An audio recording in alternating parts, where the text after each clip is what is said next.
It has been a year since the Central African Republic erupted into chaos, while media reporting has fizzled out or been eclipsed by other events. Conflicts simmer and people continue to die. An estimated 2.3 million children are affected by the crisis that has seen more than 5,000 deaths and left more than half of the population in need of emergency assistance. Well, for some insights on the situation in the CAR, I am joined by Eugene Pehoua-Pelema of the Central African Republic Community Council in the United States.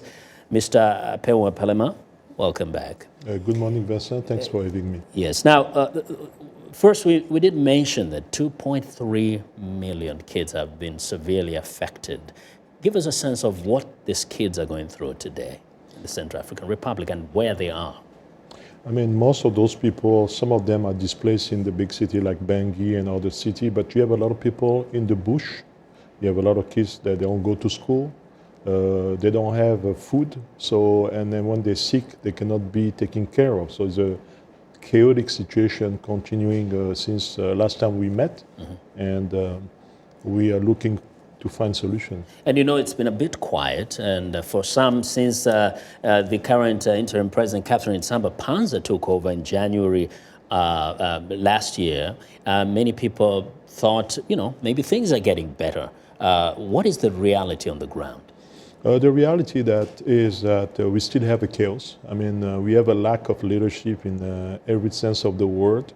The political leaders are completely absent. They're looking for election when we know that the election is not the solution. And the resolution voted by the Security Council, the 2149, is not implemented by the United Nations. So they were supposed to be there to protect and assist the people, to assist the government when we know that the administration is not deployed in the 16 administrative region.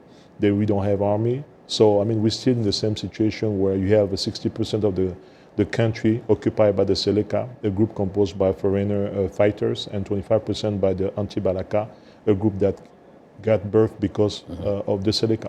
Yeah. Now, we know that this divide was along religious lines, at least in the very kind of obvious way. Has there been any progress in bringing communities together, especially the religious communities, to a point where they can start having a coexistence and hopefully people come back to their homes? I mean, there is a great work done by the Archbishop Nzapalenga,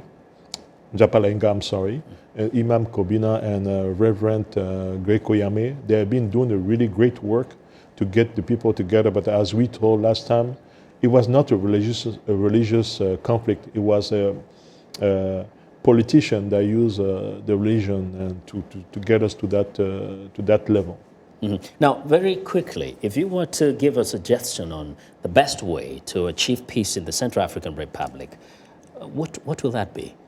I believe that at this time, it would be good to organize a dialogue with all the different people from the different regions, let's say in March or April, to bring all the people together and to try to design, to draw a new line for the transition, make some change in the transition, the the CNT, and to be able to move forward, because we need to get back our security forces and all this stuff. And before we can use, to have a new election, as I told you last time, I don't think it would take like 3 to 5 years before that country come back together. Now, from what you know, from what you're hearing on the ground, is the international community as engaged as it was sometime in 2013 and as involved, or have things changed?